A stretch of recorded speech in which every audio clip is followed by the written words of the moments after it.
There are some simple things, vocabulary and tones you can include in your speech to make yourself sound infinitely more attractive, pleasing, and memorable. It's basically trying to hit that sweet spot between being formal and friendly. My name is Rai. I'm a former media presenter and director. On this channel, I talk about those things that help us communicate better and create our own personal brand. Another very simple thing that makes you a more charming and beautiful speaker is noticing small changes. This really depends on your observation skills, because I, for one, I'm terrible at it. I do not notice small shifts and changes, but a lot of people do. Like somebody's changed their wallpaper, notice and say, oh, you got a new wallpaper. Actually, if you think about it, it unlocks a very potent truth that half of your communication skill is actually your observation skills. Noticing micro expressions, noticing small changes, small shifts in behavior, picking up those little nuances and reading between the lines. So noticing small changes, yes, that really impresses people and makes you a very memorable person whose words are something to hang on to. See, communication skills is never about speaking a lot. It's about knowing what to say and how much to say. And sometimes we overdo this a little. In our excitement, we start talking too much about ourselves. Sometimes we like the other person so much that we want to tell that other person everything about ourselves. But for that person, it's TMI. You don't want to overdump a person with information. Just highlight the things that they really would appreciate and want to know about. So a good rule of thumb would be, this piece of information that I'm about to share, is this going to help the person or entertain the person? Because if it's neither of the two, then it's just me talking to myself with the person in front of me. And you don't want to be that person if you really want to come across as a beautiful speaker.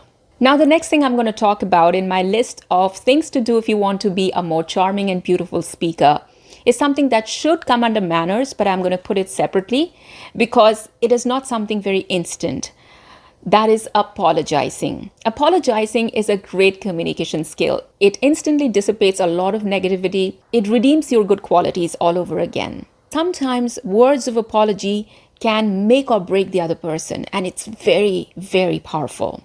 So I saw this clip where there was this singer, up-and-coming singer, and she was singing on stage. Suddenly from the crowd, a guy holds up a placard that says, "Do you remember me? I put gum in your hair in second grade." And this girl instantly recognized that person and said, "Benji, oh my God, I had to cut my hair because of you."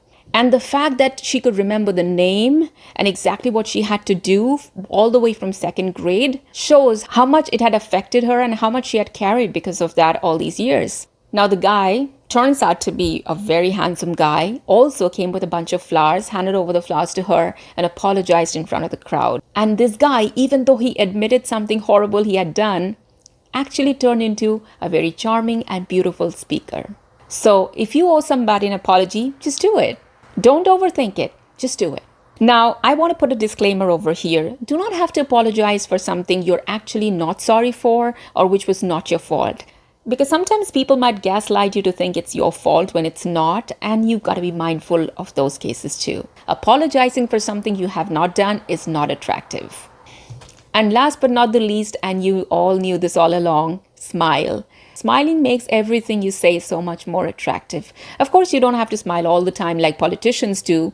Like when I think of Zoran Mamdani, the image that comes to my mind is always with a smile. Now, these politicians or Hollywood celebrities walking the carpet, you will notice that they're always smiling. It is something they actually take trainings to do. They actually hold a smile till their jaws hurt. So I'm not going to ask you to go there and be all fake.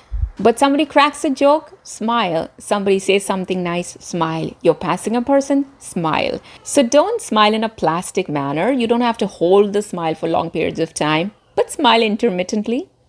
I'm told that women are often asked to smile at workplaces by their male colleagues for some reason. And I generally have a resting grumpy face, so I don't smile all the time. But I've never heard anybody tell me that. So if you've had any such experience, let me know when people ask you to smile for absolutely no reason. I think that's a little weird. Does that really happen? By the way, if you need more tips on communication or if you want to share any tips on communication skills and presenting yourself better, then let me know in the comments. Subscribe to this channel. This is a really new channel. So every morning I wake up and I rush to my computer to see what is the update. So my name is Rai and I will see you in the next video.